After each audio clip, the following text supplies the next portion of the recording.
أشهد أن لا إله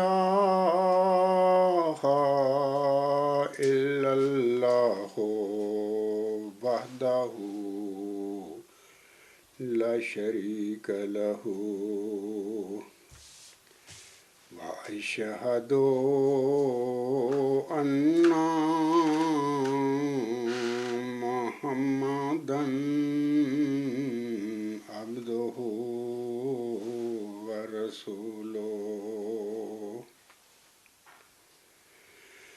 أما بعد فأعوذ بالله من الشيطان الرجيم بسم الله الرحمن الرحيم الحمد لله رب العالمين الرحمن الرحيم مالك يوم الدين إياك نعبد وإياك نستعين اهدنا الصراط المستقيم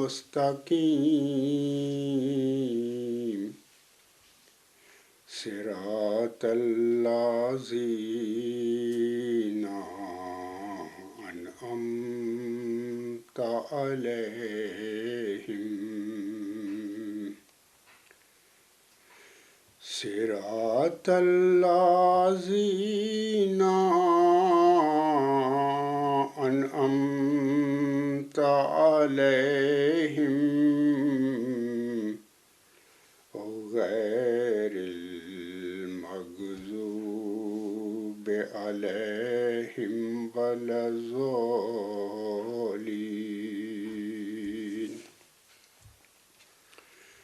آج 27 دسمبر 2024 یعنی 24 جمادی الثانی 1446 ہجری کا یہ خطبہ جمعہ اس سال یعنی 2024 کے عیسوی سال کا آخری خطبہ جمعہ ہے،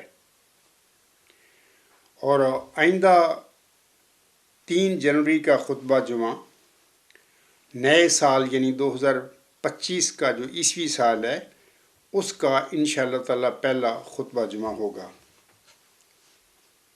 سامعین کرام، گزشتہ سال کا آخری خطبہ جمعہ جو تھا وہ 29 دسمبر 2023 کو ہم نے پڑھا تھا،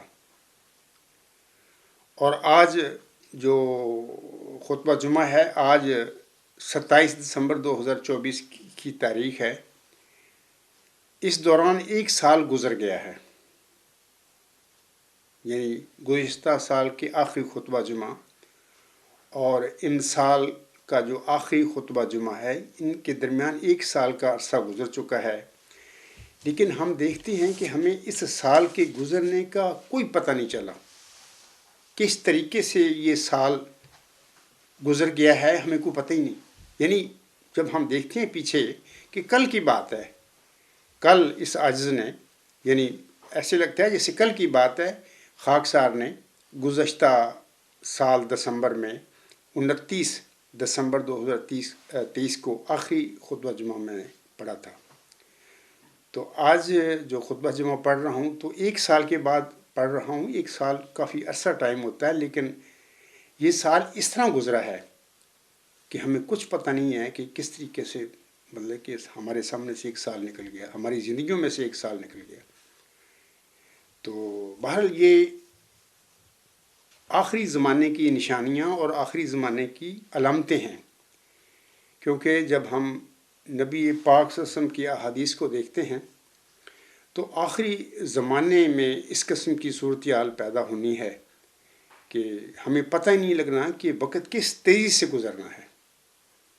تو ہم دیکھتے ہیں کہ ابھی میں نے بتا دیا ہے سامعین کو کہ گزشتہ سال خطبہ جمعہ 29 دسمبر کو میں نے پڑھا تھا، اور ان سال جو خطبہ جمعہ ہے آخری اس سال، یعنی سال عیسوی کا 2024 کا، تو یہ آج 27 دسمبر کی تاریخ ہے۔ تو اس دوران جو ایک سال گزرا ہے، سال کافی وقت ہوتا ہے لیکن یہ گزرتے ہوئے ہمیں پتہ ہی نہیں لگا۔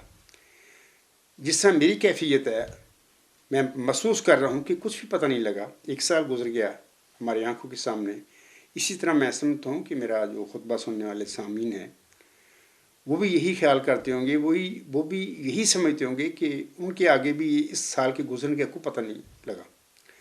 تو بہرحال ہمیں چاہیے کہ یہ جو وقت ہے اس کی ہم قدر کریں، اور گزرا ہوا وقت تو ہم جانتے ہیں کہ کبھی دوبارہ انسان کے ہاتھ نہیں آتا، وہ جو وقت گزر گیا وہ چلا گیا۔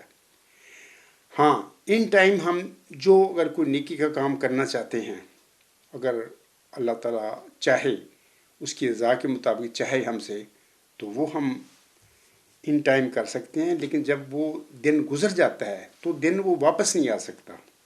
تو بہرحال میں دعا گو ہوں، اپنے جتنے بھی میرے سامعین خطبہ سننے والے ہیں ان کے لیے بھی دعا کرتا ہوں، اپنے لیے بھی کرتا ہوں کہ ہمیں یہ جو ٹائم اللہ تعالیٰ نے دیا ہے، ہمیں یہ زندگی دی ہے، ہماری تخلیق اللہ تعالیٰ نے کیا ہے، بہت بڑا احسان ہے بنی نوع انسان پر اللہ تعالیٰ کا۔ تو ہمیں اس جو وقت ہے ہمارے سامنے، اس سے ٹھیک طریقے سے فائدہ اٹھانے کے اللہ ہمیں توفیق دے، اور اللہ تعالیٰ کی دی ہوئی توفیق کے ساتھ ہی یہ سب کچھ ممکن ہو سکتا ہے۔ اگر اللہ تعالیٰ کی توفیق ہمارے شامل حال نہ ہو تو ہم اس وقت سے فائدہ نہیں اٹھا سکتے، اور ہم وہ نیکیاں جو ہیں جو ہمارا خدا چاہتا ہے کہ ہم اس دنیا میں کریں، کیونکہ ہماری تخلیق ہی نیکیوں کے لیے کی گئی ہے، تو وہ ہم اللہ کی توفیق کے بغیر نہیں کر سکتے۔ بہرحال اللہ تعالیٰ کرے کہ ہم سب کو اللہ تعالیٰ توفیق بخشے کہ جتنی بھی ہماری زندگی آئندہ ہے، میری ہے یا آپ لوگوں کی ہے جو میرا خطبہ سن رہے ہیں، اللہ تعالیٰ ہمیں اس زندگی میں ایسے نیک کام کرنے کی توفیق بخشے، ایسی اچھے ہم کام کر کے جائیں اللہ تعالیٰ کے پاس کہ اللہ کی رضا ہمارے نصیب ہو جائے۔ اللہ تعالیٰ ہم سب پر اپنے فضل، اپنے رحم کی چادر لپیٹ دے، اس عاجزی کے وجود پر بھی، اور میرا جو خطبہ سننے والے لوگ ہیں سارے، ان کے وجودوں پر بھی اللہ تعالیٰ اپنی رحمتوں، اپنی برکتوں کی چادر لپیٹ دے۔ تو ہمیں بھی بہرحال کوشش کرنی چاہیے۔ سامعین کرام، مسند احمد کی ایک حدیث ہے جس میں ایک حدیث حضرت ابو ہریرہ رضی اللہ تعالیٰ عنہ سے مروی ہے۔ میں اس حدیث کا آپ لوگوں کے آگے ترجمہ پڑھ دیتا ہوں۔ اس حدیث کا نمبر مسند احمد میں 10,943 ہے۔ حضرت ابو ہریرہ رضی اللہ تعالیٰ عنہ سے روایت ہے، وہ کہتے ہیں کہ اللہ کے رسول صلی اللہ علیہ وآلہ وسلم نے فرمایا، قیامت اس وقت تک نہیں آئے گی جب تک وقت اتنا سکڑ نہ جائے کہ سال مہینے کی طرح ہو جائے، مہینہ ہفتے کی طرح ہو جائے، ہفتہ دن کی طرح ہو جائے، دن گھنٹے کی طرح ہو جائے، اور گھنٹہ کھجور کے پتے کو جلنے میں لگنے والے وقت کی طرح ہو جائے۔ دیکھو، یہ نبی پاک صلی اللہ علیہ وسلم کی باتیں ہیں، اور یہ آخری زمانہ سے تعلق رکھنے والی باتیں ہیں۔ تو نبی پاک صلی اللہ علیہ وسلم نے جو فرمایا سچ فرمایا۔ آج ہم دیکھتے ہیں کہ ہمارے سامنے ایک سال گزر گیا، لیکن ہمیں اس ایک سال کا پتہ نہیں لگا، اس کی جلدی سے یہ سال گزر گیا ہے۔ تو بہرحال میں سمجھتا ہوں کہ وہ لوگ خوش نصیب ہیں جنہیں اس سال جو گزر چکا ہے اس میں نیکیاں بجا لانے کی توفیق اللہ نے دی، اور انہوں نے نیکیاں کمائیں، وہ خوش نصیب لوگ ہیں۔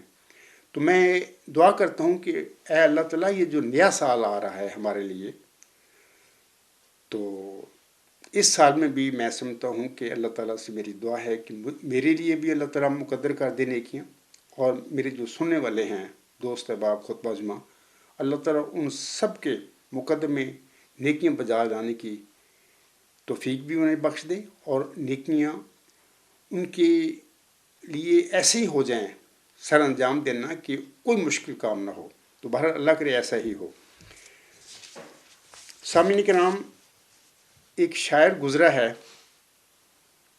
منشی امیر اللہ تسلیم صاحب، یعنی یہ 18ویں صدی کی باتیں ہیں. بڑا مشہور شاعر ہے. اس کا ایک بڑا مشہور شعر ہے جو کہ ضرب المثل بن چکا ہے.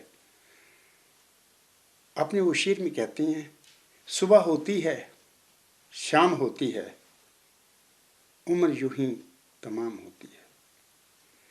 جناب امیر اللہ تسلیم صاحب نے یہ وقت جو ہے گزرتا ہے ہمارے سامنے، جیسا کہ بھی میں بات کر رہا ہوں کہ ہمارے سامنے 1 سال گزر گیا اور ہمیں پتہ ہی نہیں چلا کیسے گزر گیا. یہ سال جو گزرا ہے ہمارے سامنے اسی طرح گزرا ہے جیسے کہ منشی امیر اللہ تسلیم صاحب فرماتے ہیں اپنے شعر میں: صبح ہوتی ہے، شام ہوتی ہے، عمر یوں ہی تمام ہوتی ہے. ہمارے سامنے پورا 1 سال اسی طرح گزر گیا. ہر دن ہم نے شام بھی دیکھی، ہم نے صبح بھی دیکھی، اور پھر اگلے دن بھی صبح بھی آئی اور ہم نے دیکھی، اور شام بھی آئی، شام کو بھی ہم نے دیکھا. آج جب ہم دیکھتے ہیں کہ پورا 1 سال گزر گیا، 365 دن گزر گئے ہیں، یعنی کہ ہمارے سامنے اس سال میں 365 صبح اور 365 شامیں گزر گئی ہیں اور ہمیں کوئی پتہ نہیں. ایسے لگ رہا ہے کہ یہ تو بس ایسے پلوں کی بات تھی. ہمارے دیکھتے دیکھتے ہی یہ 365 صبح اور 365 شامیں ہمارے آگے سے گزر گئی اور ہمیں پتہ ہی نہیں ہے. تو بڑا خوبصورت ہے، یہ اتنا مشہور شعر ہے. اکثر میں دیکھتا ہوں کہ اردو زبان میں یہ شعر جو ہے ضرب المثل کی محاورے کی حیثیت اختیار کر گیا ہے.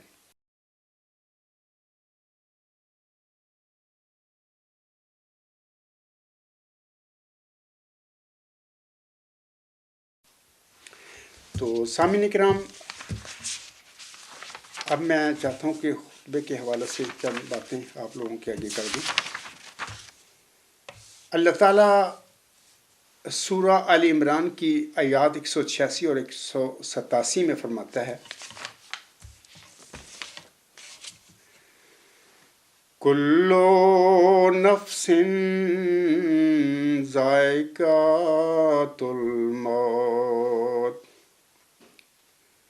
وَإِنَّمَا تُوَفَّوْنَ أُجُورَكُمْ يَوْمَ الْقِيَامَةِ فَمَنْ زُحْزِحَ عَنِ النَّارِ وَأُدْخِلَ الْجَنَّةَ فَقَدْ فَازَ وَمَا الْحَيَاةُ الدُّنْيَا إِلَّا مَتَاعُ الْغُرُورِ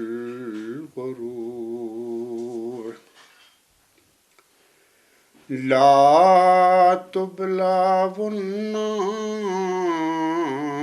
فِي أَمْوَالِكُمْ وَأَنفُسِكُمْ وَلَا تَسْمَعُنَّ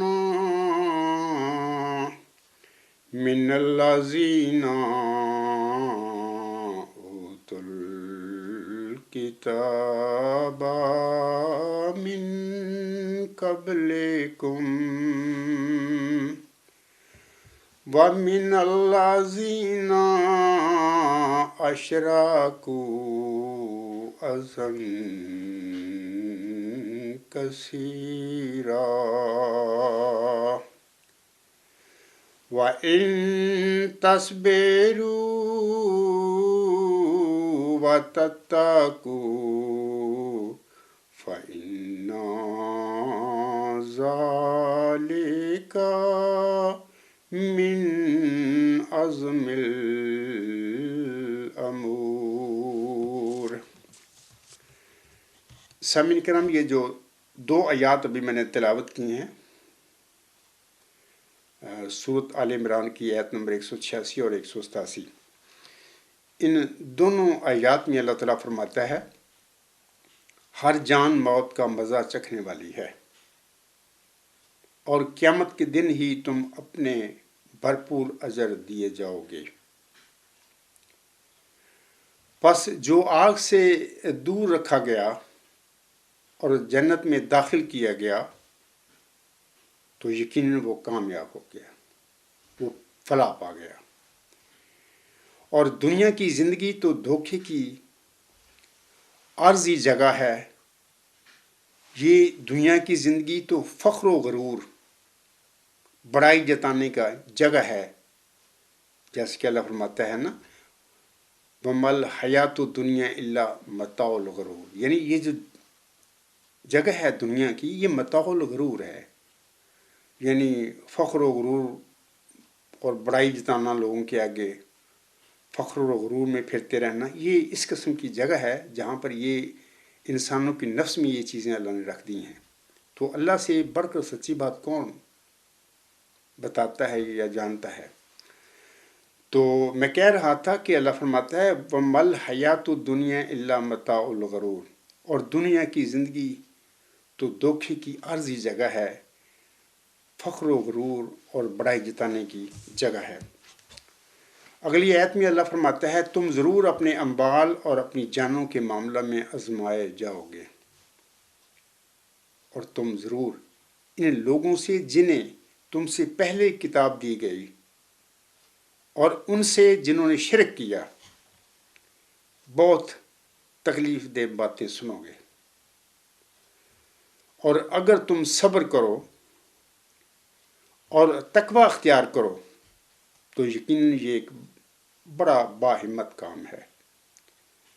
یعنی جو مخالفین جو ہوتے ہیں، جب دکھ دیتے ہیں، تکالیف میں مبتلا کر دیتے ہیں مومنوں کو، متقیوں کو، تو پھر اس وقت ان کا صبر کرنا اللہ فرما رہا ہے کہ یہ بڑا باہمت کا کام ہے اور عام انسان نہیں کر سکتے، وہی لوگ یہ کر سکتے ہیں جن میں اللہ نے تقوی اور اپنی محبت پیدا فرما دی ہو۔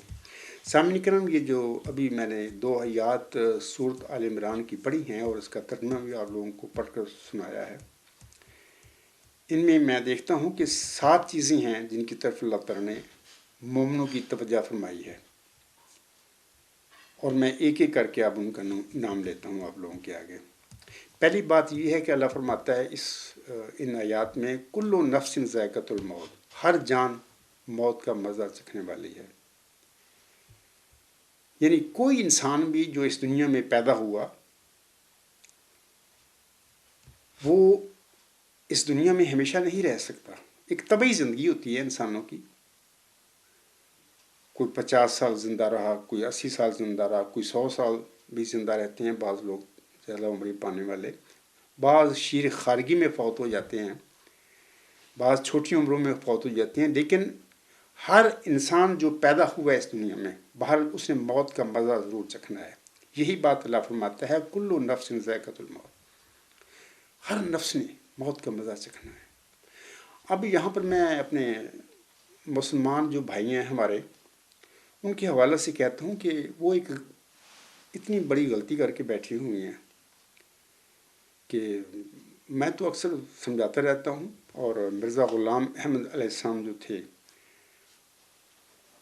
جو صدی 4 دہم جو تھی، پچھلی صدی جو گزری ہے ہجری، اس کے وہ اللہ تعالیٰ نے مجدد معمور فرمائے تھے، اور انہوں نے بھی اپنی زندگی میں بہت تحریری اور تقریری رنگ میں اپنے مسلمان بھائیوں کو سمجھایا ہے، لیکن بڑے تھوڑے لوگوں کے سوا آج تک جو مسلمان ہیں ہمارے بھائی، وہ اسی بات پر اڑے ہوئے ہیں کہ حضرت مسیح عیسیٰ ابن مریم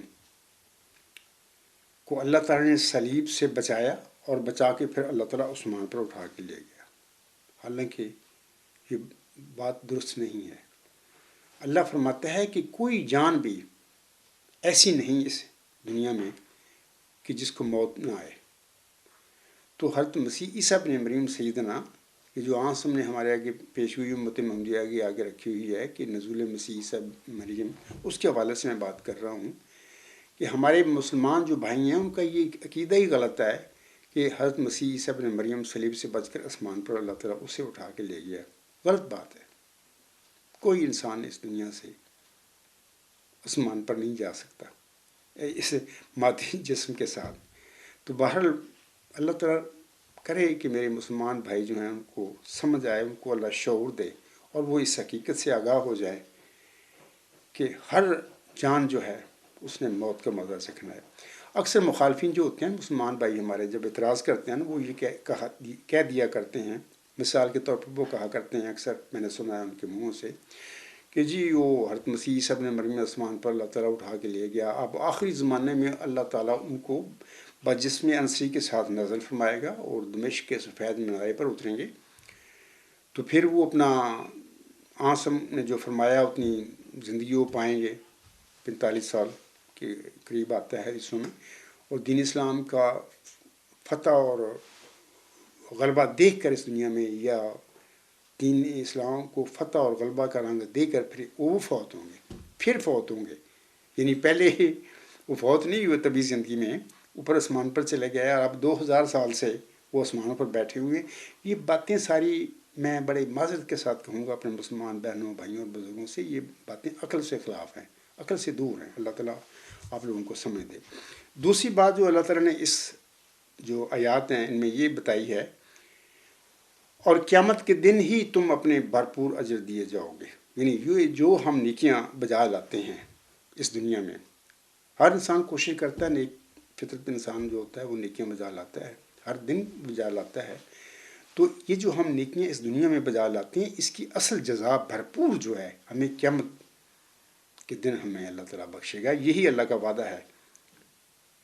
اللہ فرماتا ہے وَإِنَّمَا تُوَفَّوْنَ أُجُورَكُمْ یوم القیامہ، اور قیامت کے دن ہی تم اپنے بھرپور اجر دیے جاؤ گے، یعنی ہماری جو نیکیاں ہیں اس دنیا میں اللہ تعالیٰ کی دی ہوئی توفیق کے ساتھ ہم جو بجا لاتے ہیں اس کے بھرپور اجر جو ہیں اللہ تعالیٰ قیامت کے دن مومنوں کو دے گا۔ اور تیسری بات یہ ہے، اللہ فرماتا ہے ان آیات میں، اور جو آگ سے دور رکھا گیا اور جنت میں داخل کیا گیا تو یقیناً وہ کامیاب ہو گیا۔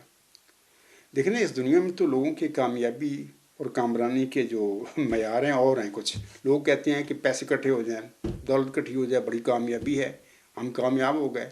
یا کچھ لوگ ہوتے ہیں زمینوں کے شوق ہوتے ہیں، انہوں نے زمینیں لے لیں، اکٹھی کر لیں، بہت ہیں، سینکڑوں ایکڑ زمین اکٹھی کر لی، خریدی، محنتیں کی، وہ کہتے ہیں کہ بڑے ہم کامیاب ہو گئے۔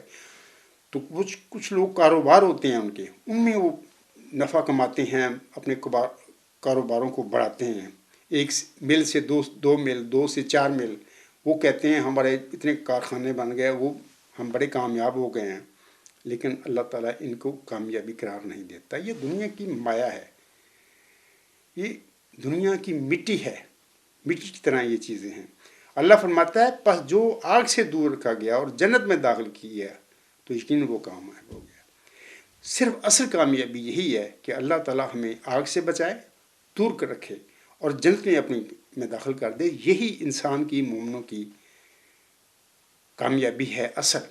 لیکن بہرحال دعا ہے میری کہ اللہ تعالیٰ یہ کامیابی ہر انسان کی فطرت میں رکھ بھی دے اور وہ اس کے لیے کوشش بھی کرے اور اس کو بخش بھی دے۔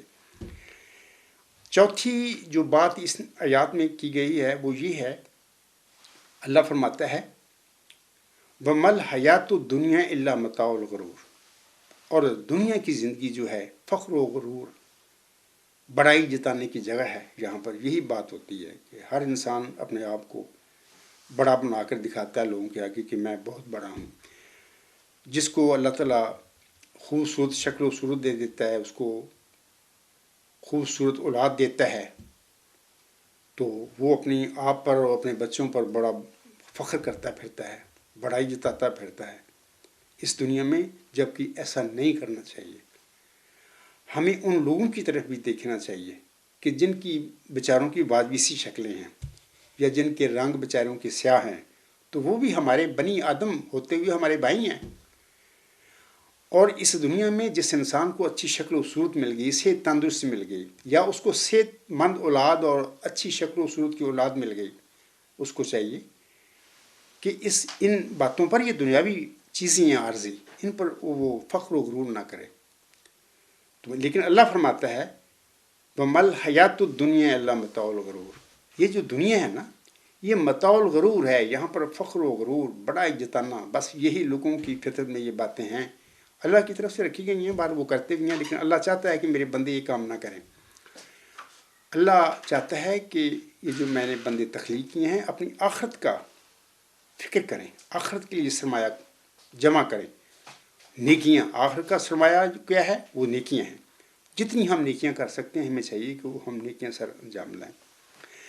تو پانچویں بات جو ہے، اگلی آیت جو ہے 187، اس میں جو پانچویں جو بات اللہ تعالیٰ نے ہمیں بتائی ہے ان آیات میں، اللہ فرماتا ہے لا تبلون فی اموالکم وانفسکم، تم ضرور اپنے اموال اور اپنی جانوں کے معاملے میں آزمائے جاؤ گے۔ یعنی یہ نہیں ہو سکتا کہ اس دنیا میں بندہ پیدا ہو اور پھر وہ مال اور جان کے ذریعے اللہ اس کو آزمائے نہ۔ یہ ضرور ہوتا ہے، اللہ تعالیٰ کی طرف سے آزمائش آتی ہے، ہر انسان پر آتی ہے، لیکن یہ بھی یاد رکھیں کہ جو اللہ تعالیٰ کے برگزیدہ بندے ہوتے ہیں یا اللہ تعالیٰ کے چنیدہ مرسل جو دنیا میں آتے ہیں، ان کو زیادہ آزمائشوں سے گزرنا پڑتا ہے، ان کو زیادہ جان کی قربانی دینی پڑتی ہے اور مالوں کی قربانی بھی ان کو زیادہ دینی پڑتی ہے، لیکن مالی اور جانی قربانی سے کوئی بھی انسان بچ نہیں سکتا۔ ہر انسان جو ہے اس دنیا میں پیدا ہوا، کسی نہ کسی رنگ میں اللہ تعالیٰ اس پر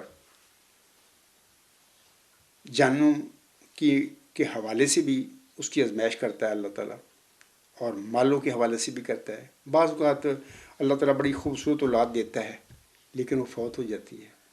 بعض لوگ ہوتے ہیں بڑے صحت مند پیدا ہوتے ہیں لیکن چھوٹی عمر میں اللہ تعالیٰ ان کو وفات دے دیتا ہے، اور بہرحال ماں باپ ان کے پریشان ہوتے ہیں۔ اسی طرح بعض بچے ہوتے ہیں بڑے صحت مند، بڑے خوبصورت ہوتے ہیں، لیکن چھوٹی عمر میں اللہ تعالیٰ اپنی طرف لے جاتا ہے، جیسا کہ ہمارے آقا حضرت مرزا غلام احمد علیہ السلام کا اپنا ایک بچہ، جس کو انہوں نے اپنی کتاب تریاق القلوب میں 3 کو 4 کرنے والے کا ٹائٹل دیا کہ یہ میرا بچہ ہے، 3 کو 4 کرنے والا ہوگا۔ یعنی وہ صاحبزادہ مرزا مبارک احمد جو کہ 1899 کو پیدا ہوا، غالباً 14 جون 1899 کو پیدا ہوا تھا۔ تو ہمارے آقا حضرت مرزا غلام احمد صاحب نے وہ جو نشان رحمت کی پیشگوئی ہے نا، چلہ ہوشیارپور میں جو انہیں بخشی گئی تھی آپ علیہ السلام کی دعاؤں کی قبولیت کے نتیجے میں، مرزا غلام صاحب نے اپنی اس پیشگوئی کا مصداق اپنے اس چوتھے بچے یعنی صاحبزادہ مرزا مبارک احمد کو قرار دیا تریاق القلوب میں، اور پھر بعد میں بھی تحریریں آپ علیہ السلام کی ملتی ہیں کہ ان میں حضرت مرزا غلام صاحب نے اس بچے کو، مرزا مبارک احمد کو، اس پیشگوئی کا مصداق قرار دیا۔ وہ پیشگوئی اس طرح شروع ہوتی ہے کہ اللہ فرماتا ہے اپنے برگزیدہ بندے کو مخاطب کر کے، میں تجھے ایک رحمت کا نشان دیتا ہوں، اسی کے موافق جو تو نے مجھ سے مانگا۔ تو یہ رحمت کا نشان، یہ ذکی غلام جو پیش ہوئی تھی، مرزا غلام احمد علیہ السلام نے اپنے چوتھے آپ کے بقول، بعض لوگ تو 5واں کہتے ہیں، قادیانی جماعت میں اکثر جب ہمارے درمیان بات ہوتی ہے تو مبارک احمد کو کہتے ہیں نہیں وہ 5واں تھا، جبکہ مرزا غلام صاحب نے تریاق القلوب میں اپنی کتابوں میں اسی چوتھا لکھا ہے۔ جب مرزا غلام صاحب حکمل تھے، یا قادیانی جماعت کے مولوی تو حکم نہیں ہیں، نہ ان کا جعلی خلیفہ حکم ہے، نہ ان کے مولوی حکم ہے، حکم و عدل وہ تھا جس کو عاصم نے حکم و عدل کہا۔ تو میں کہہ رہا ہوں کہ اگر انہوں نے اپنے مرزا مبارک احمد اپنے بیٹے کو اس پیشگوئی کا مصداق قرار دیا اور اس کو چوتھا قرار دیا تو وہی چوتھا ہے، ہمیں ماننا چاہیے۔ تو بہر اللہ تعالیٰ ہمارے مخالفین پر بھی رحم فرمائے اور اپنے خیالات لوگوں پر نہ ٹھونستے پھرے۔ تو یہ میں کہہ رہا تھا کہ یہ 5ویں جو ہے بات جو ہے ضروری، ابھی جو میں نے تلاوت کی ہیں آیات ان میں، تو یہ ہے کہ اللہ فرماتا ہے لا تبلا بننا فی اموالکم و انفسکم، تم ضرور اپنے اموال اور اپنی جانوں کے معاملہ میں آزمائے جاؤ گے۔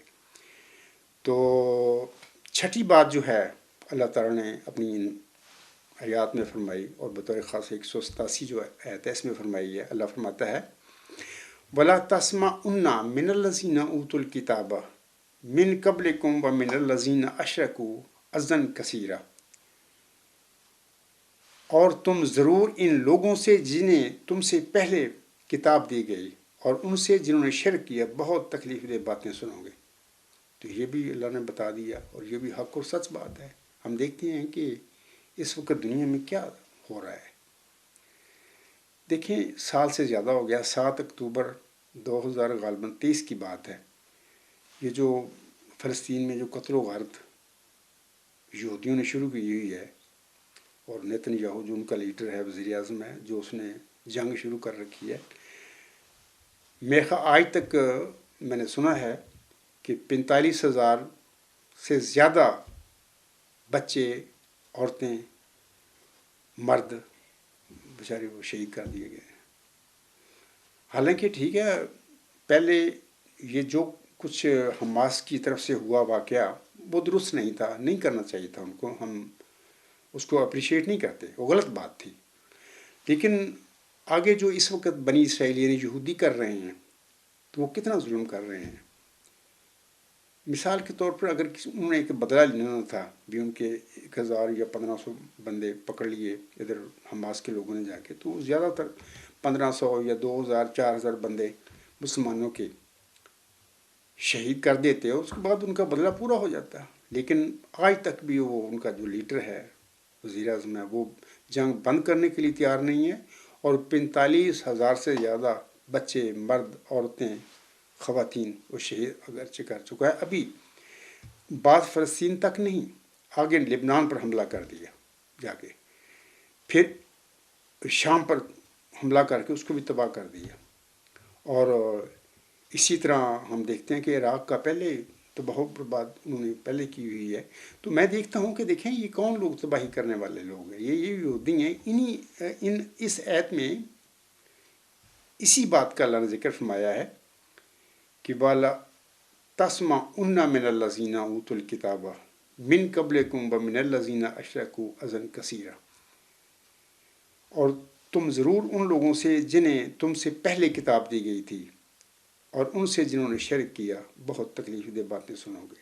یعنی یہودی ان میں آتے ہیں جن کو کتاب دی گئی توریت قرآن سے پہلے، پھر عیسائی آتے ہیں جنہیں انجیل، مطلب کہ صاحب کتاب النبی تھا حضرت عیسیٰ علیہ السلام کو انجیل دی گئی، اور اسی طرح اللہ نے فرمایا اور ان سے جنہوں نے شرک کیا، یہ جو سارے ہندو ہیں تو یہ مشرک ہیں، ایک لحاظ سے یہ بت پرست ہیں، لوگ بتوں کی پوجا کرتے ہیں۔ اگرچہ میں سمجھتا ہوں کہ مرزا غلام صاحب نے بھی لکھا ہے کہ ہندوؤں میں بہت سارے نبی آئے تھے، اب جتنے بھی فرقے بنے ہوئے ہیں ہندوؤں میں، تو دراصل وہ جو نبی تھے ان کی ہی آگے یہ ماننے والے پیروکار ہیں، یا ان کی اولادیں ہوں گی یہ روحانی۔ تو آگے پھر وہ جیسے جیسا وقت گزرتا چلا گیا، ان نبیوں کا زمانہ دور ہوتا چلا گیا، یہ لوگ اصل سچائی اور حقیقت کو چھوڑ کر بت پرستی میں داخل ہو گئے، بت پرستی شروع کر دی، ان لوگوں نے شرک کرنا شروع کر دیا۔ یہ پکے اس وقت دیکھیں نا بت پرست ہیں، اور جب کوئی ان سے کہتا ہے کہ یہ شرک نہ کرو، بت پرستی نہ کرو، تو بہت ساری دلیلیں دینے شروع کر دیتے ہیں، جبکہ کوئی حقیقت نہیں ہے۔ تو اللہ تعالیٰ نے فرمایا ہے سورۃ آل عمران کی آیت نمبر 187 میں، وَلَا تَسْمَعُنَّ مِنَ الَّذِينَ أُوتُوا الْكِتَابَ مِنْ قَبْلِكُمْ وَمِنَ الَّذِينَ أَشْرَكُوا أَذًى كَثِيرًا، اور تم ضرور ان لوگوں سے جنہیں تم سے پہلے کتاب دی گئی اور ان سے جنہوں نے شرک کیا بہت تکلیف دہ باتیں سنو گے۔ اب دیکھیں نا یہ یہودی اور عیسائی ظلم و بربریت، امریکہ کیا کرتا پھر رہا ہے۔ 9/11 سے آپ دیکھیں کہ کتنے مسلمان ملکوں پر امریکہ اور پورا یہ جو اس کے ہم نوا سارے ہیں، علی بابا چاری چور جو ہوتا ہے نا محاورہ، یہ سارے ہوں کیا کیا کر دیا، جتنا تیل ادھر نکلتا ہے مڈل ایسٹ میں وہ سارے قبضہ کر لیا، اور یہ ظلم ہے۔ بہرحال یہ تو ان کی باتیں ہیں یہود و نصارہ کی۔ آپ دیکھیں نا کشمیر میں 1947 سے کشمیر پر قبضہ کیا ہے مسلمانوں کی، حالانکہ وہ 95% لوگ وہاں پر مسلمان ہیں. وہاں پر ہندوستان آزادی جب ہوئی 2 ملک تقسیم ہو گئے، پاکستان اور ہندوستان بن گئے. تو حالانکہ اس بنیاد پر یہ تقسیم ہوئی تھی کہ جو لوگ جہاں چاہیں، مثلا ہندوستان میں رہنا چاہیں تو ہندوستان میں شامل ہو جائیں، اور پاکستان جانا چاہیں تو پاکستان میں شامل ہو جائیں. 2 قومی نظریے کے مطابق تقسیم ہوئی تھی، اور اسی نقطہ پر ہوئی تھی کہ جو لوگ جس ملک میں رہنا چاہیں وہ رہیں. اور ادھر پاکستان میں بنانے والے یہ مسلمان تھے. اب دیکھیں نا، کشمیر جو ہے اس وقت بڑی تھوڑا سا حصہ پاکستان کے پاس ہے، اور سارا کشمیر جو ہے جہاں پر 95% لوگ مسلمان کشمیری ہیں، اس علاقے پر مقبوضہ کشمیر اس کو ہم بولتے ہیں، اس پر ہندوستان نے قبضہ کر رکھا ہے 1947 سے. اور آئے دن ظلم دیکھیں اور کتنا ہوتا ہے. انسان مطلب گاجر مولی کی طرح وہاں پر وہ مسلمان کاٹے جا رہے ہیں. تو یہ کون کاٹ رہا ہے؟ تو یہ کون ہے؟ ہندو. یہ مشرک ہیں سارے. تو یہ بات سچ ہوگی جیسے کہ اللہ نے اس آیت میں فرمایا ہوا ہے، اور تم ضرور ان لوگوں سے جنہیں تم سے پہلے کتاب دی گئی اور ان سے جنہوں نے شرک کیا بہت تکلیف دہ باتیں سنو گے. باتوں بھی سنو گے اور تکلیف اٹھاؤ گے بھی. تو یہ تو 6ٹھی بات تھی. اور 7ویں بات یہ ہے جو ان آیات میں بیان کی گئی کہ اللہ فرماتا ہے وَإِن تَصْبِرُوا وَتَتَّقُوا فَإِنَّ ذَلِكَ مِنْ عَزْمِ الْأُمُورِ. اور اگر تم صبر کرو اور تقوی اختیار کرو تو یقیناً یہ ایک بڑا باہمت کام ہے. دیکھیں نا، اب فلسطین میں اتنا فلسطینیوں پر، مسلمانوں پر ظلم ہو رہا ہے، وہ بیچارے برداشت کر رہے ہیں، صبر کر رہے ہیں.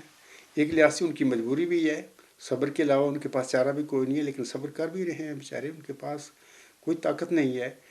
اسی طرح ہم دیکھتے ہیں کہ اپنا شام میں کیا ہوا.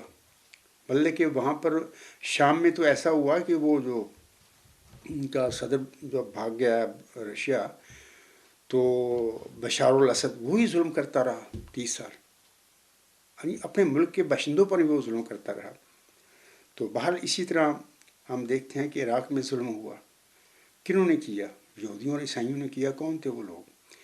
اور اسی طرح ہم دیکھتے ہیں سامعین کرام کہ دیکھیں یہ کس طریقے سے مڈل ایسٹ میں کیا ظلم و ستم ڈھایا جا رہا ہے. اور ڈھانے والے کون ہیں؟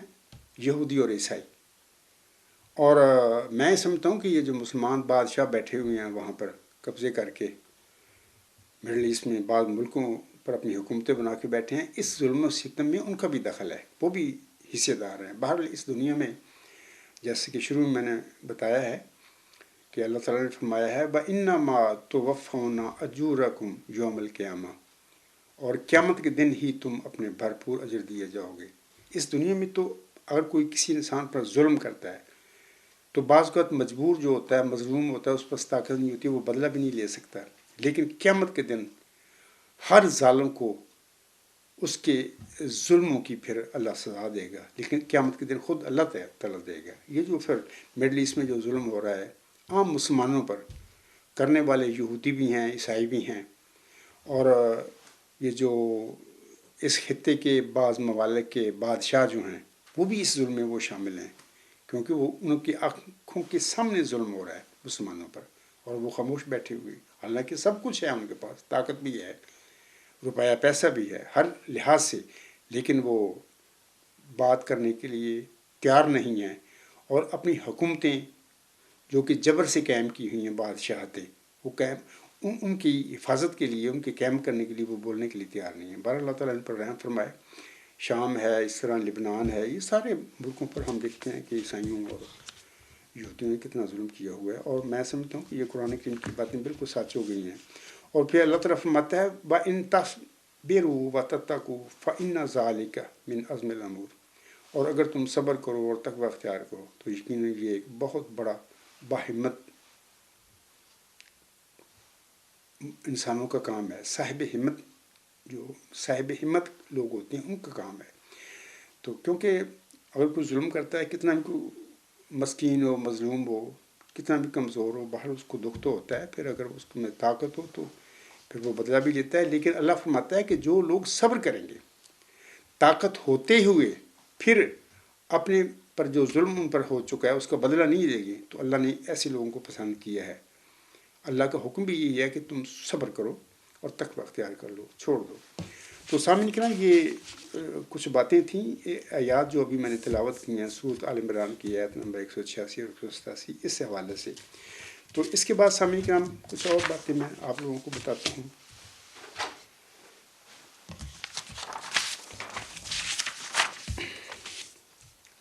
جیسا کہ ابھی میں نے آیات پڑھی ہیں، ان سے بات بالکل قطعی طور پر اٹل ہے اللہ کی بیان فرمودہ کہ ہر انسان نے مرنا ہے۔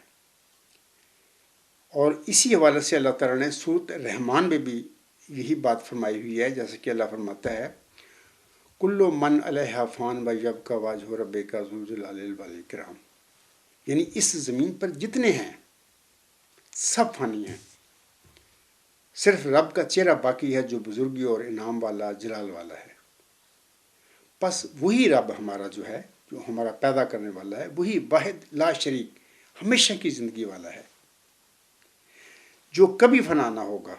جن، انسان، چرند، پرند، نباتات اور ہر قسم کی مخلوق جو زندہ ہے، جس کو ہم زندہ کہہ سکتے ہیں، بلکہ میں نے تو اپنا یہ نباتات جو ہیں، پلانٹس جو ہیں، میں تو ان کو بھی زندہ کہتا ہوں۔ اور خاکسار کے جو تھیوری ہے، ڈیوائن تھیوری، اس میں نے ذکر کیا ہوا ہے کہ بعض لوگ سائنٹسٹ ان کو مردہ کہتے ہیں، درختوں کو، جبکہ میں سمجھتا ہوں کہ یہ مردہ نہیں ہے، یہ زندہ ہیں۔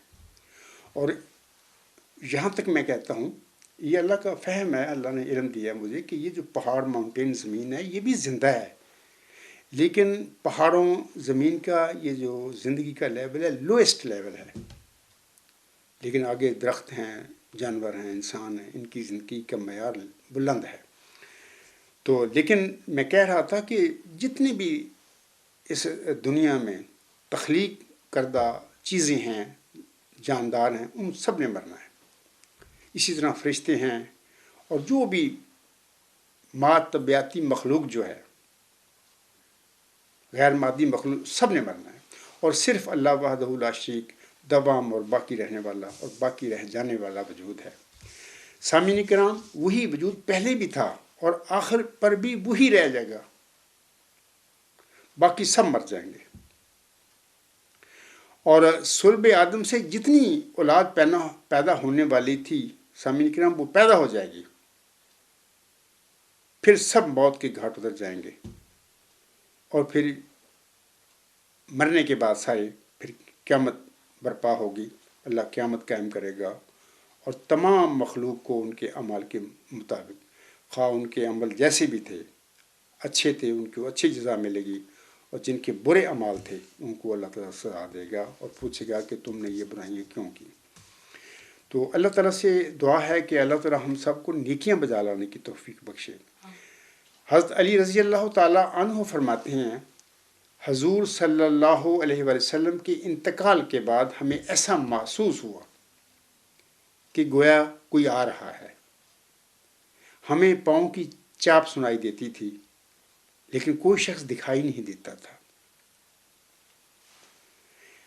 اس نے آ کر کہا، یعنی وہ جس کی چاپ حضرت علی رضی اللہ تعالیٰ عنہ اور دیگر اصحاب جو تھے وہ سنا کرتے تھے، اس نے آ کر کہا، اے اہل بیت، تم پر سلام ہو اور اللہ کی رحمت و برکت، ہر جان موت کا مزہ چکھنے والی ہے، تم سب کو تمہارے اعمال کا بدلہ پورا پورا قیامت کے دن دیا جائے گا۔ ہر مصیبت کی تلافی اللہ کے پاس ہے، ہر مرنے والے کا بدلہ ہے، اور ہر فوت ہونے والے کا اپنی گمگشتہ چیز کو پا لینا ہے۔ اللہ پر بھروسہ رکھو، یعنی اہل بیت کو وہ فرما رہے تھے، اللہ پر ہی بھروسہ رکھو، اسی سے امیدیں لگاؤ، اور ہر قسم کی تمہاری مصائب جو ہیں، مصیبتیں جو ہیں، اللہ ہی دور کر سکتا ہے، کوئی انسان نہیں کر سکتا دور، صرف اللہ کی ذات ہے جو تمہاری مصیبتوں کو دور کرے گی۔ تم پر اللہ کی طرف سے سلامتی نازل ہو اور اس کی رحمتیں اور برکتیں۔ تو حضرت علی رضی اللہ تعالیٰ عنہ فرماتے ہیں آگے کہ ہم سمجھتے تھے کہ یہ حضرت خضر علیہ السلام ہیں۔ سامعین کرام، حقیقت یہ ہے کہ پورا کامیاب وہ انسان ہے جو جہنم سے نجات پالے اور جنت میں چلا جائے۔ حضور صلی اللہ علیہ وآلہ وسلم فرماتے ہیں، جنت میں ایک کوڑے جتنی جگہ مل جانا دنیا و مافیا سے بہتر ہے۔ اگر تم چاہو تو پڑھو، فمن زحزح عن النار وادخل الجنۃ فقد فاز۔ یعنی ابھی یہ جو میں نے آیات پڑھی ہیں سورۃ آل عمران کی آیت نمبر 186، اس میں یہی آیت آتی ہے۔ رسول اللہ صلی اللہ علیہ وسلم کا ارشاد ہے، جس کی خواہش آگ سے بچ جانے اور جنت میں داخل ہو جانے کی ہو، اسے چاہیے کہ مرتے دم تک اللہ پر اور قیامت پر ایمان رکھے اور لوگوں سے وہ سلوک کرے جسے خود اپنے لیے وہ پسند کرتا ہے۔ تو بڑی حکمت کی باتیں ہیں نبی پاک صلی اللہ علیہ وسلم کی۔ دیکھیں، ہر انسان چاہتا ہے کہ لوگ میرے ساتھ بھلائی کریں۔ دیکھیں، پھر ہر اس انسان کو بھی چاہیے کہ تو لوگوں سے بھی بھلائی کر۔ ہر انسان خواہش تو رکھتا ہے کہ لوگ میرے ساتھ اچھا سلوک کریں، بھلائی کریں، لیکن اکثر ہم نے دیکھا ہے اس ماحول میں، معاشرے میں، دنیا میں، کہ اکثر جن لوگوں سے کوئی بھلائی بھی کرتا ہے، بعض اوقات پھر وہ جواب میں برائیاں کرتے ہیں، تو وہ دیتے ہیں، تکلیف دیتے ہیں۔ بلکہ میرے خیال میں حضرت علی رضی اللہ تعالیٰ عنہ کا ہی ایک قول ہے کہ جس انسان پر تم احسان کرو اس کی شر سے پھر اپنے آپ کو بچا لینا۔ بڑی حکمت کی بات انہوں نے کی ہے۔ ایسا ہی ہوتا ہے اس دنیا میں کہ بعض ایسے بدبخت دنیا میں ہوتے ہیں کہ اپنے محسنوں کو دکھ دیتے ہیں، ان پر ظلم کرتے ہیں۔ پھر یہ جو اللہ تعالیٰ نے فرمایا ہے سورۃ آل عمران کی آیت نمبر 156 میں، یہ جو اللہ نے فرمایا ہے، وَمَا الْحَيَاةُ الدُّنْيَا إِلَّا مَتَاعُ الْغُرُورِ،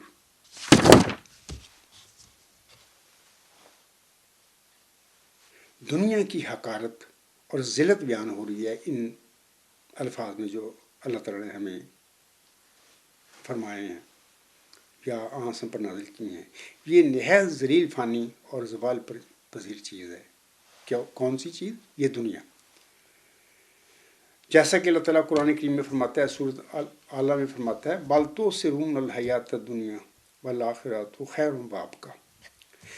یعنی تم دنیا کی زندگی پر مرتے جاتے ہو، اسی پر اپنا توجہ دی ہوئی ہے، اسی کو ہی اپنا مقصد اور مدعا زندگی کا بنا کر بیٹھ گئے ہو، حالانکہ دراصل بہتری اور بقا والی چیز تو آخرت ہے۔ دوسری آیت میں ہے کہ تمہیں جو کچھ دیا گیا ہے یہ تو حیات دنیا کا فائدہ ہے، اور اس کی بہترین زینت اور باقی رہنے والی تو وہ زندگی ہے جو اللہ کے پاس ہے۔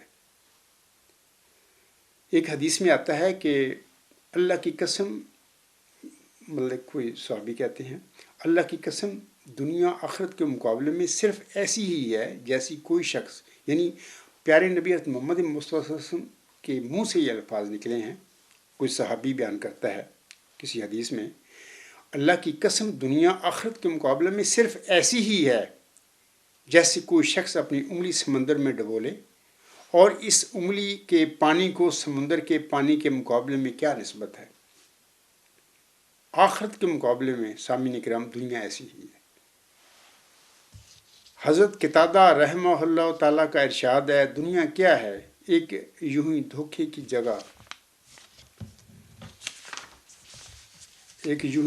جگہ ہے جسے چھوڑ چھاڑ کر تمہیں چل دینا ہے۔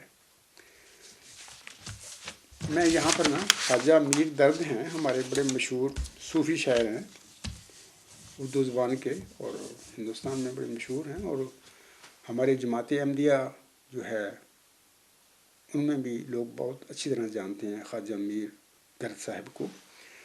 یہاں پر میں سمجھتا ہوں کہ ان کے دو شعر ہیں، میں چاہتا ہوں کہ سامعین کو پڑھ کر سنا دوں۔ ان کا سارا کلام جو ہے وہ صوفیانہ کلام ہے، اور بڑے برگزیدہ انسان تھے، بڑے متقی نیک انسان تھے۔ تو اپنے وہ ایک شعر میں فرماتے ہیں،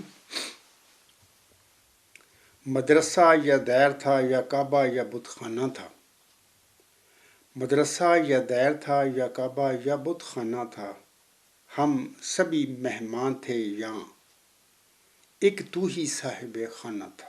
یعنی اللہ تعالیٰ وہ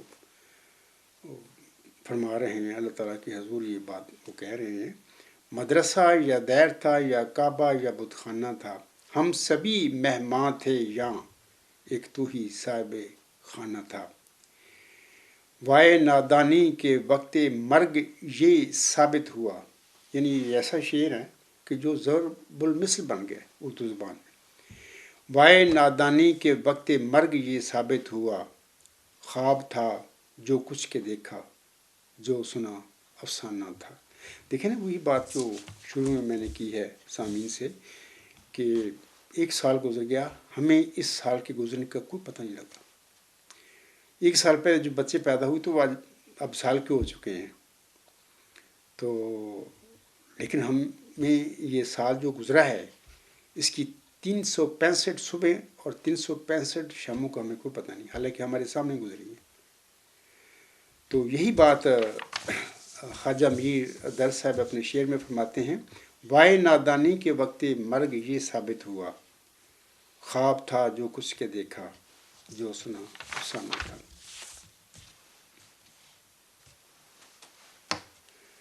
اس اللہ کی قسم جس کے سوا کوئی لائق عبادت نہیں کہ یہ ان قریب تم سے جدا ہونے والی اور برباد ہونے والی چیز ہے. یہ پیارے نبی صلی اللہ علیہ وسلم کی یہ باتیں ہیں.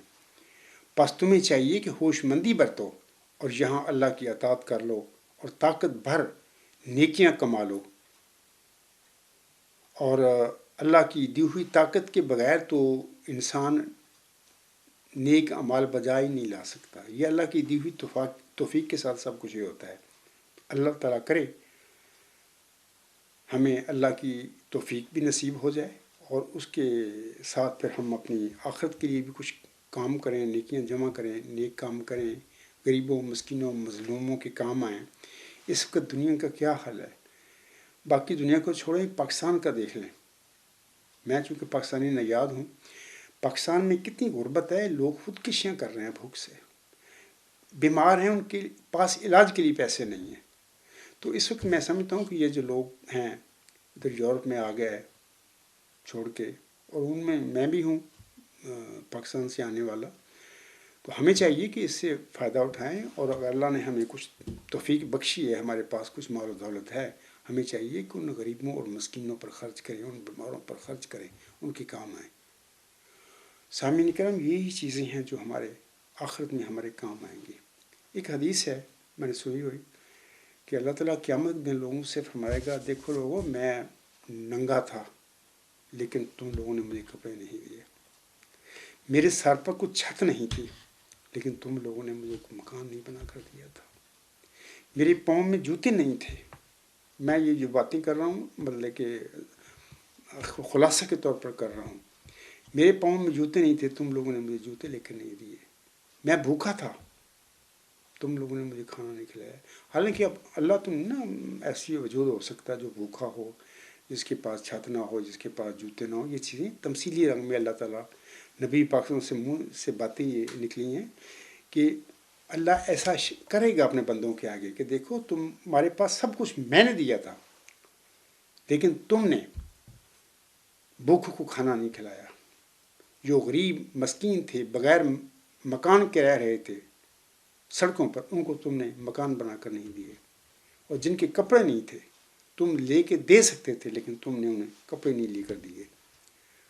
تو یہ باتیں پھر اللہ تعالیٰ قیامت کے دن کہے گا. پھر ظاہر ہے کہ پھر جو لوگ تو اس قسم کی نیکیاں بجا لائیں گے، نیک کام کریں گے، غریبوں اور مسکینوں کی مدد بھی کریں گے، بھوکوں کو کھانا بھی کھلائیں گے، اور جن کے پاس کو مکان نہیں ہے ان کے لیے بھی جدوجہد کریں گے، ان کی کسی نہ کسی رنگ میں مدد کریں گے، تو انشاءاللہ اپنے ان نیک کاموں کی انتہائی اعلیٰ جزا پائیں گے اللہ تعالیٰ کی جناب سے قیامت کے روز. جیسا کہ اللہ فرماتا ہے نا شروع میں، اللہ فرماتا ہے وَإِنَّمَا تُوَفُّونَ أُجُورَكُمْ يَوْمَ الْقِيَامَةِ، اور قیامت کے دن ہی تم اپنے بھرپور اجر دیے جاؤ گے. تو یہ چیزیں جو ہیں، اجر جو ہیں، یہ قیامت کے دن مومنوں کو، متقیوں کو ملیں گے. لیکن بہرحال ابھی میں کہہ رہا تھا کہ یہ زندگی تو بس پتہ ہی نہیں اس طرح گزر رہی ہے کہ پتہ ہی نہیں لگ رہا. پلوں میں گھنٹہ، ایک دن، پھر ہفتہ گزر جاتا ہے، سال گزر جاتا ہے، اب سال گزر گیا ہے، یعنی کہ پچھلا سال دسمبر گزرا ہے، تو اس سال دسمبر بھی 2024 کا سال جو ہے وہ بھی جا رہا ہے. تو ٹائم کے گزرنے کا ہمیں احساس ہی نہیں ہوتا، ہمارے سامنے سے وہ گزر رہا ہے. تو بہرحال اللہ تعالیٰ ہم سب کو توفیق بخشے کہ ہم یہ جو اللہ تعالیٰ کی جناب سے ہمیں ٹائم ملا ہے، وقت ملا ہے، اس سے بھرپور فائدہ اٹھائیں. اور جو بھی کسی انسان کو نیکی بجا لانے کا موقع ملے وہ اس سے ضرور فائدہ اٹھائے اور وہ نیک کام ضرور کرے. میری تو یہی اللہ تعالیٰ سے بھی دعا ہے کہ اللہ مجھے زیادہ سے زیادہ نیکیاں کرنے کی توفیق دے. اور اسی طرح میں اپنے جو فیملی ہے ان سے بھی کہتا رہتا ہوں کہ میرے بچوں، اللہ کے لیے جیو، اللہ کے لیے مرو، ہر قسم کی نیکیاں بجا لاؤ، اور یہ نیکیاں ہی تمہارے کام آئیں گی. یہ دنیا کی جو مال و دولت ہے، لوگ اکٹھے کرتے ہیں، پاگل ہو جاتے ہیں، دن رات لگے ہوئے ہیں، وہ جائز نجائز کو بھی نہیں دیکھتے، یہ کام چیزیں نہیں آئیں گے. اللہ قرآن کریم میں فرماتا ہے کہ قیامت کے دن نہ باپ بیٹے کے کام آئے گا، نہ بیٹا باپ کے کام آئے گا، نہ بھائی دوسرے بھائی کے کام آئے گا، نہ بھائی بہن کے کام آئے گا، نہ ماں اپنے خاوند کے جو ہے اس کے کام آئے گی، اور نہ کسی عورت کا خاوند جو ہے اپنی بیوی کے کام آئے گا. بہرحال یہ باتیں تو کھول کے اللہ نے بیان فرما دی ہیں، لیکن بہرحال افسوس والی بات یہ ہے کہ لوگ پڑھتے ہیں قرآن کو، اکثر پڑھتے ہیں، اور ہم تو پاکستان میں رہنے والے، ہم تو اردو جانتے ہیں، زیادہ تر عربی نہیں لوگ جانتے. عرب تو باہر ان کی تو اپنی زبان ہے، لیکن جو اردو والے لوگ ہیں اکثر جو ہیں پاکستان میں، وہ عربی نہیں اگر جانتے تو تراجم پڑھتے ہیں قرآن میں اپنی وحی کا. اس کے باوجود بھی اکثر میں نے دیکھا ہے کہ توجہ نہیں کرتے. اور یہ جو ہماری عارضی زندگی ہے، ہمیں چاہیے کہ اس سے جو بھی وقت ہمیں ملتا ہے زندگی کا، اس سے بھرپور فائدہ اٹھاتے ہوئے زیادہ سے زیادہ ہم نیکیاں بجا لائیں، اور تاکہ قیامت کے دن اللہ تعالیٰ ہم پر اپنی بخشش، اپنی رحمت، اپنی برکتوں کی چادر لپیٹ دے اور ہمیں کامیاب لوگوں میں داخل فرما دے. اور جس کا وعدہ اللہ نے فرمایا ہے، جس آگ سے دور کر رہنے کا وعدہ فرمایا، اللہ ہمیں اس آگ سے دور فرما دے. اور جس جنت کا اللہ وعدہ فرماتا ہے، ابھی جو میں نے آیات پڑھی ہیں 186 اور 187 سورۃ آل عمران، اس جنت کو بھی، اس جنت میں بھی ہم سب کو، نیک لوگ جو لوگ ہیں ان کو داخل فرما دے. تو یہ بہت بڑی کامیابی ہوگی. سامعین کرام، آخر پہ میں بقول شخص سے کسی انسان نے یہ بات کہی ہے، میں چاہتا ہوں کہ یہاں پر آپ لوگوں کے آگے پڑھ کر سنا دوں. کہنے والا یہ کہتا ہے، سب سے ذلیل ترین انسان وہ ہے جسے حق اور سچ کا پتہ ہو اور وہ پھر بھی جھوٹ کے ساتھ کھڑا رہے. آپ دیکھیں، یہ کوئی شخص ہے، باہر بہت ہی مدبر قسم کا بندہ ہوگا جس نے یہ بات کی ہے، اور حکمت سے بھری ہوئی ہے کہ وہ خود کہہ رہا ہے. اگرچہ یہ بات جو لوگ سنیں گے نا، وہ بڑے غصہ بھی کریں گے کہ یار یہ کیا کسی نے کہہ دیا. میں یہ سمجھتا ہوں کہ جس نے بھی یہ کہا سچ کہا، جس نے بھی یہ کہا سچ کہا، اگرچہ بڑی تلخ بات کہی ہے، جس نے بھی کہی ہے سچ، 100% سچ ہے. یعنی سب سے ذلیل ترین انسان وہ ہے، یعنی کہنے والا کہہ رہا ہے سب سے ذلیل ترین انسان وہ ہے جسے حق اور سچ کا پتہ ہو اور وہ پھر بھی جھوٹ کے ساتھ کھڑا ہو.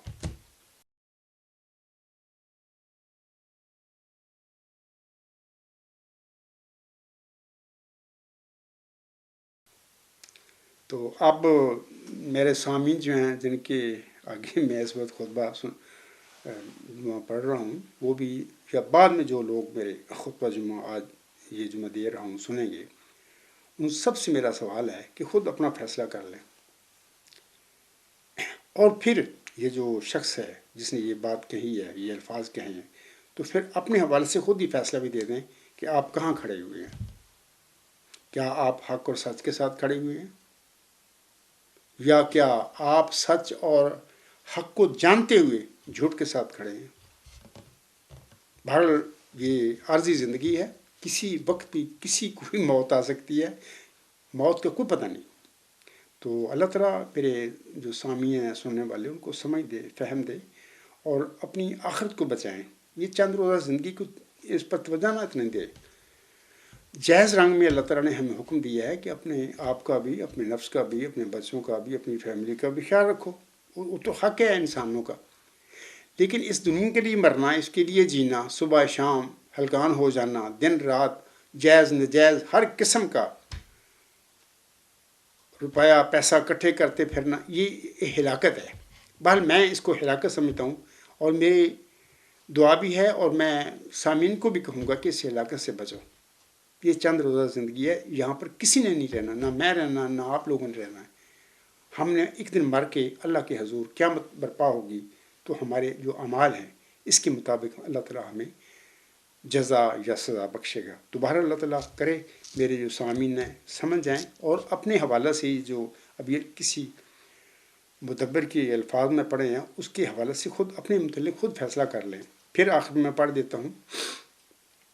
کہنے والا کہتا ہے، سب سے ذلیل ترین انسان وہ ہے جسے حق اور سچ کا پتہ ہو اور وہ پھر بھی جھوٹ کے ساتھ کھڑا ہو. اللہ تعالیٰ سے دعا ہے کہ اللہ تعالیٰ اس قسم کے جو بے علم لوگ ہوتے ہیں، یہ ایسے لوگ بے علم نہیں ہوتے، وہ بڑے ہوشیار ہوتے ہیں، عقل مند سمجھتے ہیں. ابھی ہمارے جیسا عقل مند بندہ کون ہے؟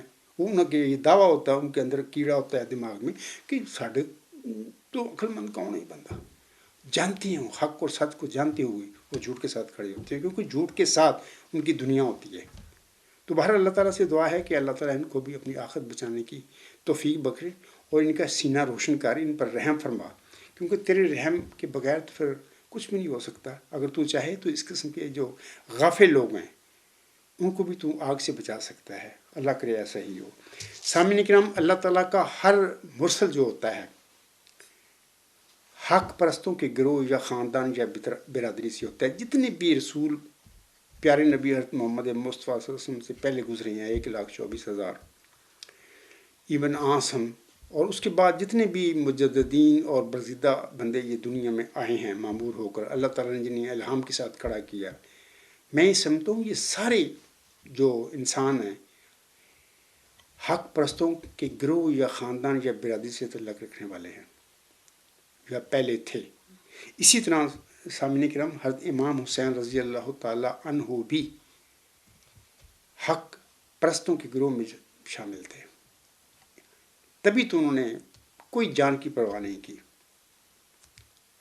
ہر قسم کی یہ جو دنیا پرستی ہے، یہ دنیا ہے، انہوں نے اس پہ لات مار دی اور اپنی جان اور اپنی اہل و عیال سب کو یعنی قربانی اس کی دے دی اللہ تعالیٰ کے حضور. تو یہ باتیں بتاتی ہیں کہ پیارے حضرت امام حسین رضی اللہ تعالیٰ عنہ کا بھی حق پرست جو گروہ ہوتا ہے اس کے ساتھ وہ شامل تھے، اس کے ساتھ ان کا تعلق تھا. تو میں آخر پہ ایک دو شعر پڑھ کر اپنے اس خطبہ جمعہ کو ختم کرتا ہوں، اور اس دعا کے ساتھ اس خطبہ جمعہ کو ختم کروں گا کہ اے اللہ تعالیٰ، نیا سال جو چند دنوں کے بعد چڑھنے والا ہے اس دنیا میں، اے اللہ تعالیٰ یہ نیا سال جو ہے 2025 عیسوی کا، اس عاجز کے لیے بھی اور میری فیملی کے لیے بھی اور میری جماعت کے لیے بھی، اسی طرح تمام حضرت مرزا غلام احمد صاحب کو جو ماننے والے احمدی بھائی بہن اور بزرگ ہیں ان کے لیے بھی، اس طرح تمام مسلمان جو ہمارے بہن بھائی اور بزرگ ہیں ان کے لیے بھی، اور اس طرح پوری انسانیت کے لیے نیا سال جو ہے 2024 کا 2025 کا ہر لحاظ سے خیر و برکت کا موجب بنا دینا. کامیابیوں اور کامرانیوں کا سال ہر انسان جو ہے اس دنیا میں اس کے لیے بنا دینا. اور علاوہ اس کے اے اللہ تعالیٰ جو بیمار ہیں اس دنیا میں ان کی بیماریاں دور فرما دینا، ان کو صحت تندرستی دینا، کیونکہ تو شافی مطلق ہے، تیرے آگے کسی بیماری کو دور کرنا کوئی مشکل نہیں.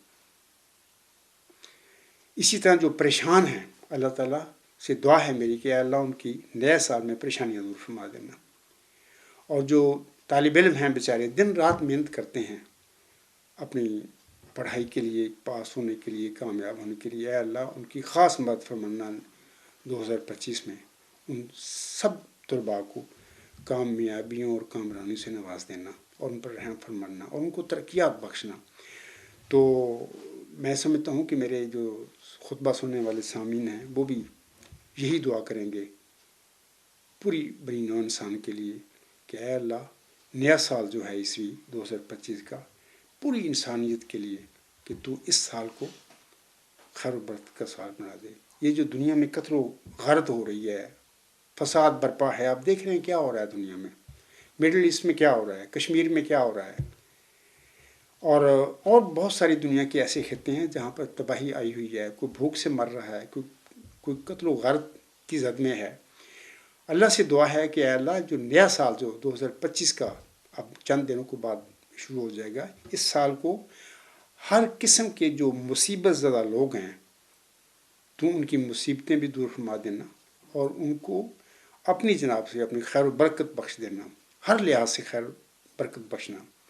تو میں اسی پہ اپنے دعا کے پر اپنے خطبے کو ختم کروں گا، اور آخر پہ میں کسی مدبر کے یہ شعر ہیں تو میں وہ پڑھ دیتا ہوں. اور میں سمجھتا ہوں کہ آج میں بھی انہی اشعار کی تصویر بنا ہوا ہوں بنی نوع انسان کے آگے، اور بطور خاص مرزا غلام صاحب کو جو ماننے والے لوگ ہیں ان کے آگے. کہنے والا کہتا ہے میں حق پرستوں کی ایک قبیل سے ہوں.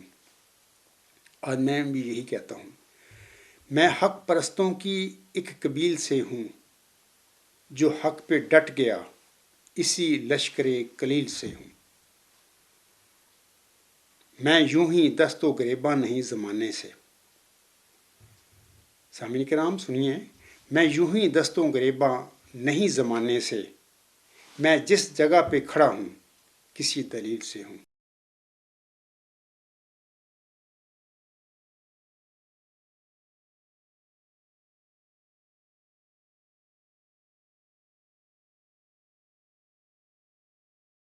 اسی پہ میں اپنا خطبہ جمعہ ختم کرتا ہوں. وما علینا الا البلاغ وآخر الدعوانا ان الحمد للہ رب العالمین.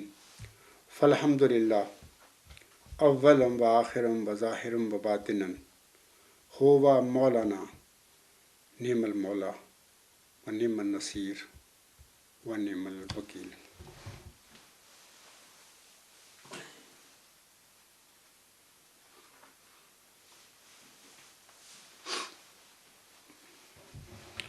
الحمد للہ الحمد للہ نحمدہ ونستعینہ ونستغفرہ ونؤمن بہ ونتوکل علیہ ونعوذ باللہ من شرور انفسنا ومن سیئات اعمالنا.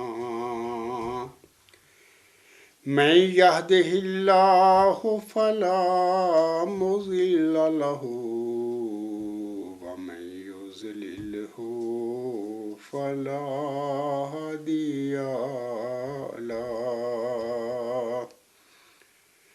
ونشهد أن لا إله إلا الله ونشهد أن محمدا عبده ورسوله. عباد الله رحمكم الله، إن الله يأمر بالعدل والإحسان وإيتاء ذي القربى وينهى عن الفحشاء والمنكر والبغي يعظكم لعلكم تذكرون. اذكروا الله يذكركم وادعوه يستجب لكم ولذكر الله أكبر.